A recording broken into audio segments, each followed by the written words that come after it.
Marion, jeune splendeur, n'est pas un ange, même si elle en a la couleur et l'odeur. Elle a ce qu'on appelle les dents du bonheur, et sur son petit nez des taches de rousseur.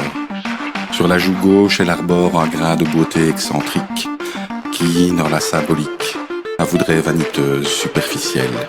Mais elle, loin des clichés, s'imagine plutôt coquine. Elle est mignonne, elle a gardé une âme de gamine. Elle collectionne des mugs, des figurines, Star Wars, South Park, Mario, Sonic. Marion est un peu geek, c'est vrai. Elle a cependant des goûts éclectiques. Elle aime Harry Potter, les Marvel et surtout Game of Thrones, dont elle est fanatique. À côté de son lit, clic-clac, dans un tiroir en tech, elle dissimule sous des dentelles, des tulles, Monsieur Rabbit, une matraque high-tech, une idole phallique. Non, son god à elle n'est pas un dieu, il est loin d'être pieux. Mais il fait de son mieux quand elle se met à rêver de colosses, d'obélisques, de secousses sismiques. Alors que ses envies émergent, que son désir la submerge, il se fait cierge pour l'emmener au 7e ciel, sensuel, extatique. Dans les songes où dès l'ombre elle se plonge, Marion fantasme, tandis qu'elle enfonce la longe de son dieu en silicone élastomère.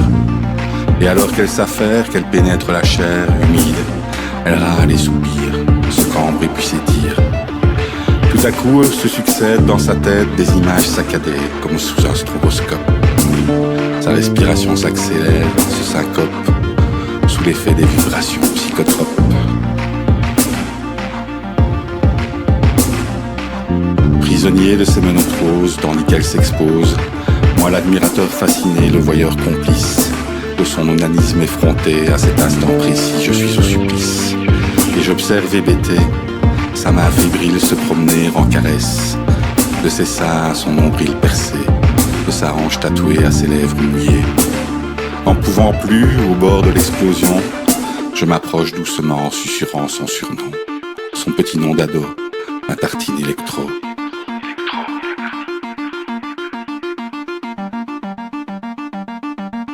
Je meurs d'envie de la prendre dans mes bras, de l'accompagner, de la couvrir de baisers.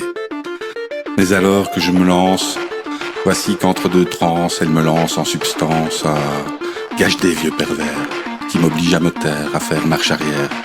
Tonneau, vénère, me voilà prostré, amer, assis par terre, condamné à la regarder faire, tandis qu'elle se finit en solitaire.